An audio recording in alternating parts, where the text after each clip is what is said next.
Poglejmo, kaj se dogaja v svetu mobilnosti, o čem smo pretekli teden brskali po internetu. No, o baterijah, trajnostnih baterijah.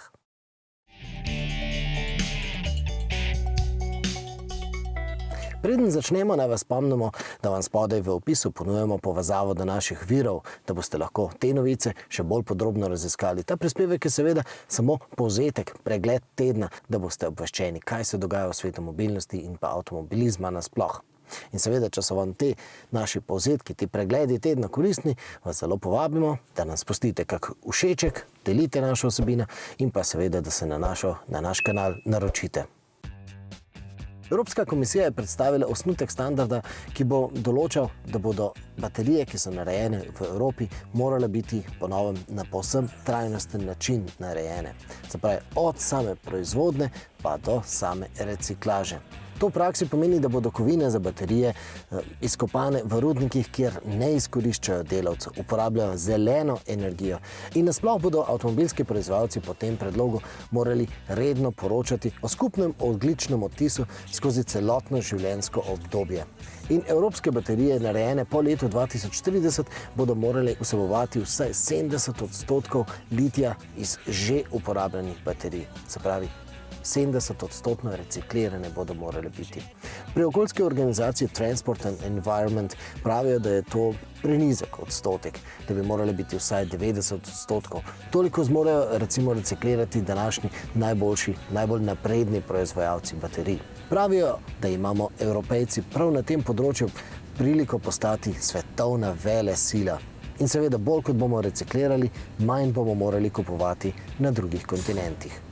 In osnutek tega zakona seveda sovpada s tem, da se v Evropi prav zdaj gradi številne nove. Evropska komisija s tem predlogom želi poudariti, da morajo biti tudi tovarne zgrajene na trajnosten način, s čim manj škode. Predlog zakona je zagotovo povezan tudi z gradnjo Tesline tovarne v predmestju Berlina, kjer morajo za postavitev te tovarne posekati velik del starega gozda z več stoletnimi borovimi drevesi. Ampak protestniki še niso obupali. Nedavno so vsaj dvakrat uspeli prekiniti gradnjo po sodni poti. Naj pa povemo, da evropska avtomobilska industrija težnjo po bolj trajnostni proizvodnji baterij močno podpira in je tudi sama zelo spodbuja. Seveda vidijo v tem priliko za dosego konkurenčne prednosti.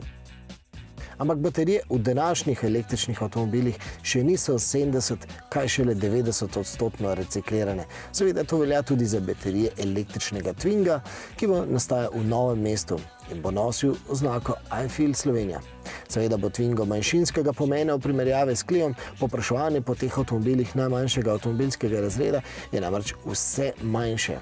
Ampak analitiki pravijo, da bodo ti najmanjši avtomobili ponovno postali bolj popularni, s tem, ko bodo dobili električne motorje namesto bencinskih. In prav logično je, da bo novi električni Twingo to dejstvo z lahkoto dokazal. This is something that makes us proud of the fact that we will remember 2020 not as a crisis year, but as a transformation year. Uber je po 5 letih obupal, da bo postal vodilni igralec na področju samovozečih taksijev. Svoj raziskovalni oddelek je zato prodal. Kupec pa je startup Aurora, vodi ga nekdanji Googlov šef za avtonomna vozila. Se je pa njihove rešitve Uber vsekakor zagarantiral s tem, da je ohranil delež v višini 26%, denar za investicije pa je že zagotovil tudi Amazon. In seveda Uber ni obupal zaradi smrtne nesreče leta 2017, še vedno verjamejo, da bodo v prihodnosti naokoli vozili samovozeči taksiji brez voznikov in to se v tem koronskem času zdi še precej lažje verjetno. Ampak kaj, ko je korona pobrala davek na finančnem področju? Že tako ali tako denarno povsem nestabilni Uber je koronsko otepanje carsharinga tako močno prizadelo, da so morali odpustiti že četrtino vseh zaposlenih. In rezom verjetno še ni konec. Na slovenske ceste pa so zapeljali kar 3 novi Volkswageni. Glavna novost prenovljenega Arteona je karavanska oziroma shooting brake različica. In ker imajo slovenski kupci karavane tradicionalno raje od limuzin, zdaj pri Volkswagenu pravijo, da bodo takšni kar 4 od 5 slovenskih arteonov. Karavan bolj kot prtljažnik poveča višino stropa za potnike na zadnji klopi. 5 cm več prostora za glave bodo imeli. Izpostavljamo 2 novi različici. Prva je športna Arteon R, ki jo bo poganjal najmočnejši 2-litrski turbobencinski motor z 235 kW. No, druga pa je priključni hibrid. Zgolj na elektriko naj bi lahko takšen avto prevozil do 59 km. In podobne novosti prinaša tudi prenovljeni Tiguan. Ponovno nekaj za športne in eko navdušence. Tiguan R ima 235 kW moči in 4-kolesni pogon s tehnologijo R Performance Torque Vectoring. Kaj pa hibrid? Takšen Tiguan naj bi omogočil električno vožnjo do hitrosti 130 km/h in električni doseg do 60 km. Golf variant oziroma karavanski golf. Včasih mu pravimo celo golf z nahrbtnikom. Skupno meri njegova prostornina 611 litrov. Ampak novi golf variant je v primerjavi s svojim predhodnikom daljši za kar 35 cm. In to pomeni več prostora za potnike na zadnji klopi. Sicer pa golf karavan z golfom kombi limuzino deli vso tehniko. No, edina posebnost je različica Alltrack, ki prinaša 4-kolesni pogon in posebno terensko zunanjost. In to je dolgo pričakovani novi Yaris. V Slovenijo bi se moral pripeljati že vsaj dober mesec prej in če bi mu to uspelo, bi lahko se uvrstil celo v finale slovenskega avta leta. Ampak nekaj jih je vendarle zdaj prispelo in enega smo si že lahko pobliže ogledali. Danes Toyotini šefi veliko govorijo tudi o odličnih voznih lastnostih, celo o čustvenem nakupu. In rezultat je takšen avto, torej 4. generacija Yarisa, ki je skupaj z zimskim mrazom pripeljala tudi v Slovenijo. Čeprav smo ta avto doslej poznali kot majhnega prostorneža, Japonci pravijo, da je danes bolj kot kdajkoli za evropskega kupca pomemben imidž. In to še posebej velja za Yarisov razred, kjer so čustva celo najpomembnejši nakupni faktor. Veliko poudarka je predvsem na novem hibridnem pogonu, kateremu pri Toyoti napovedujejo porabo 3,7 litra na 100 km in precej manj značilnega CVT elastičnega zaganjanja. Hibridi so že doslej predstavljali približno polovico slovenskih Yarisov in predvidevamo, da se bo ta številka v prihodnje le še povečevala.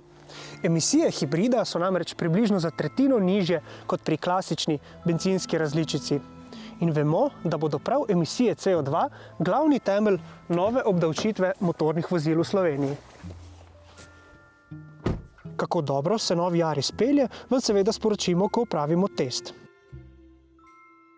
Yaris je torej že pri nas, Japonci pa so napovedali tudi že novo električno platformo, se pravi tehnično osnovo za vse Toyotine električne avtomobile. Prvega že napoveduje ta skica. Gre za SUV-ja, manjšega od Rava, ampak večjega od Yarisa Cross. Platformo za nove električne modele pa so predstavili tudi pri Mercedes-Benzu, pri dostavnikih. Tako bodo lahko po novem na enaki osnovi ponujali še veliko večje število modelskih različic, ne samo različice, ki se bodo razlikovale glede na nosilnost ali pa glede na prostornost, ampak tudi glede na zahteven doseg. Platformo za nove električne modele so predstavili tudi pri Hyundaiu. Ampak Hyundai, ki smo ga prav zdaj preizkusili na slovenskih cestah, pa ne poganja električni motor, ampak bencinski trivaljnik. Za njim se je obračalo zelo veliko glav, o katerem modelu govorimo. Poglejte, mi pa se medtem lotimo novic za prihodnost reda. Se vidimo!